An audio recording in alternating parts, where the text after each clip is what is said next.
Pues ya de vuelta después de esa receta tan rica del osito chef que se ve de verdad deliciosa. Al ratito la probamos. Y bueno, pues momento de hablar de salud y un tema muy importante que va a tratar con nosotros hoy nuestro querido doctor Oriol, que ya está aquí. Bienvenido. Gracias por la invitación. Qué bueno poder hablar contigo y con el auditorio. La continuación del tema de la semana pasada, que estuvimos conversando sobre las técnicas de reproducción asistida de baja complejidad.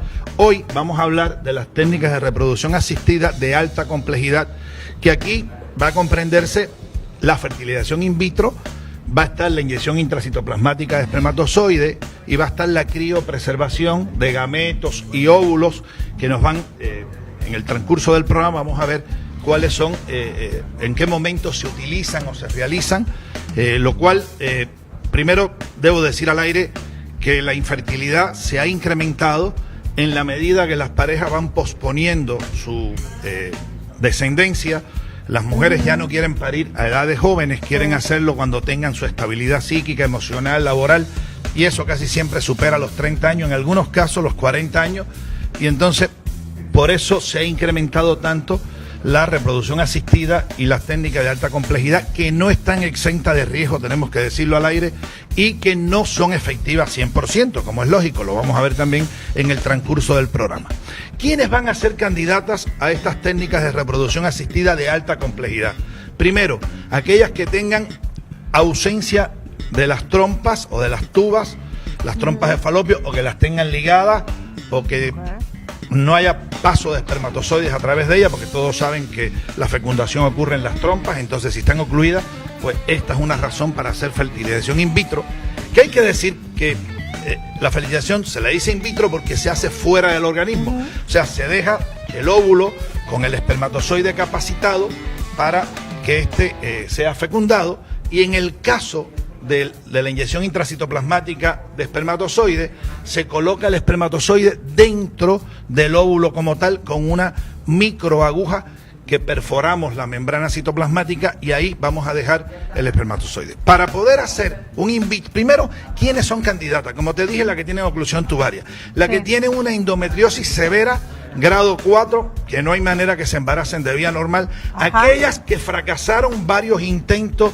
de baja complejidad, o sea, de inseminación, cuando llegamos hasta 6, como vimos en el programa pasado, pues pasamos al in vitro, aquellas que sabemos que es una causa desconocida. El in vitro también lo hacemos en mujeres ya un poco mayores, como habíamos dicho antes, mayores de 40 años, que la fertilidad es muy baja y que sus óvulos no responden. En aquellas que tienen una menopausia prematura o precoz, también vamos al in vitro.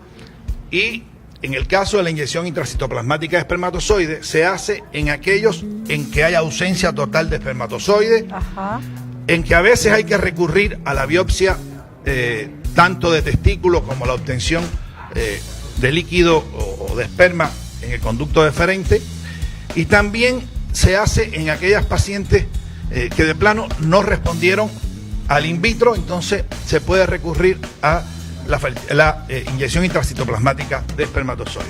Para hacerlo, nosotros tenemos que estimular mucho el ovario para obtener muchos óvulos, que se obtienen a través de la vagina.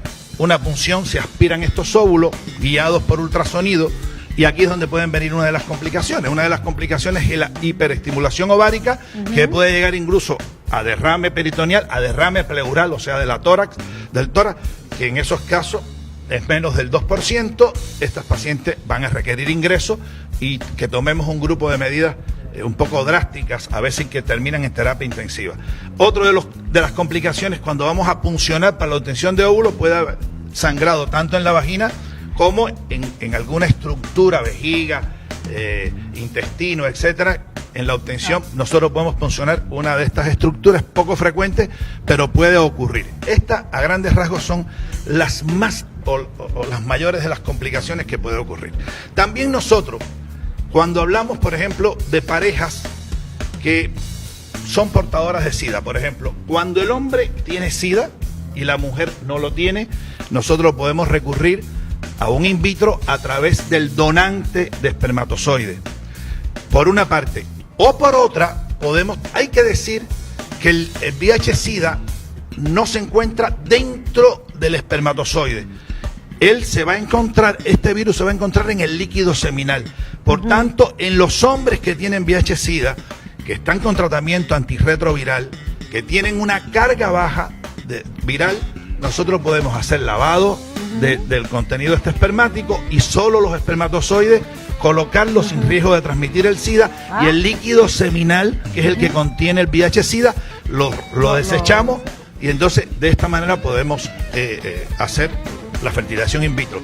En el caso de las mujeres que son portadoras de VIH-Sida, que el hombre no lo ve, pues eso sí se puede colocar hasta con una jeringa el esperma en la vagina, y porque el esperma está sano. En el caso de ella, pues es la portadora de SIDA, y cuando ambos son portadores de SIDA, pues no hay que recurrir a ninguna técnica de reproducción de alta complejidad, porque ambos son portadores de SIDA. Se le hace un seguimiento folicular y se le manda a tener relaciones el día de la ovulación. Que en todos los casos hay que hacer seguimiento folicular, hay que hacer hiperestimulación ovárica y hay que administrar gonadotropina para el rompimiento folicular. Y una vez que haya ocurrido y nosotros hayamos obtenido los óvulos, que haya ocurrido, por ejemplo, la fertilización, ya que el espermatozoide haya fecundado el óvulo, entonces nosotros hacemos la transferencia de gametos entre 72 horas y 5 días. Se colocan estos, que se van a colocar de 1 a 2 gametos dentro de la cavidad uterina. Ya evitamos, para evitar los embarazos múltiples, que es otra de las complicaciones, evitamos colocar más de 2 óvulos fecundados o embriones dentro de la cavidad uterina. Y por otra parte, en México y en el mundo se ha ido disminuyendo la mortalidad por cáncer en general. Esto trae parejo una serie de tratamientos un poco agresivos de radio y quimioterapia, donde los ovarios se comprometen, donde la reproducción se puede comprometer. En esos casos, antes de empezar estas terapias, nosotros podemos crioconservar tanto los óvulos como el espermatozoide, y en el futuro podérselo administrar o hacer una técnica de esto para ponérselo al paciente. Entonces, estos son los casos en que nosotros podemos crioconservar. Por otra parte, en aquellas pacientes que no ovulan, en aquellas que ya son mayores, sí se puede utilizar donadores de óvulos, que la condición para los donadores de óvulos es que no sea lucrativo, que sea una actividad no lucrativa, espontánea, y que todas las partes estén de acuerdo. Y por supuesto, aquí legalmente no hay problema, porque la madre biológica es la madre del bebé. No hablamos de útero subrogado porque no está autorizado, por tanto no vamos a tocar ese tema. Legalmente no está permitido en México el útero subrogado. Entonces hablamos entonces de in vitro, que también para el in vitro se puede utilizar, en este caso, relaciones en parejas del mismo sexo. Por ejemplo, dos mujeres que tengan relaciones y quieran reproducirse, se puede utilizar también esta técnica en el caso de ellas, para puedan tener el lujo de poderse embarazar. Entonces, estas a grandes rasgos son todas las técnicas de alta complejidad que se requiere de un laboratorio, de un biólogo, de alguien que se dedique. O sea, estos son técnicas que son costosas, son laboratorios que hay que montarlos muy bien montados para que el resultado sea satisfactorio. Debemos decir al aire que nunca va a superarse, que nadie los engañe, más del 30-35% de éxito, que generalmente los in vitro pegan en los 3 primeros in vitro, pero no es que cada in vitro lleve implícito el embarazo, ni cada inyección intracitoplasmática de espermatozoide, ni cuando nos donen los óvulos, esto nos va a dar la posibilidad real de quedar embarazada. Hay que decir esto al aire, porque no podemos engañar a las parejas que ya están pasando por un proceso muy complejo de infertilidad, donde está afectado mucho la parte sentimental, y entonces hay que ser honestos con ellos y hay que decirles esto al aire. Pues excelente información, muchísimas gracias, Oriol, como siempre un placer tenerte aquí en Supermanzana 21, y bueno, pues pendientes más temas relevantes para la próxima semana. Por supuesto. Los esperamos con mucho gusto.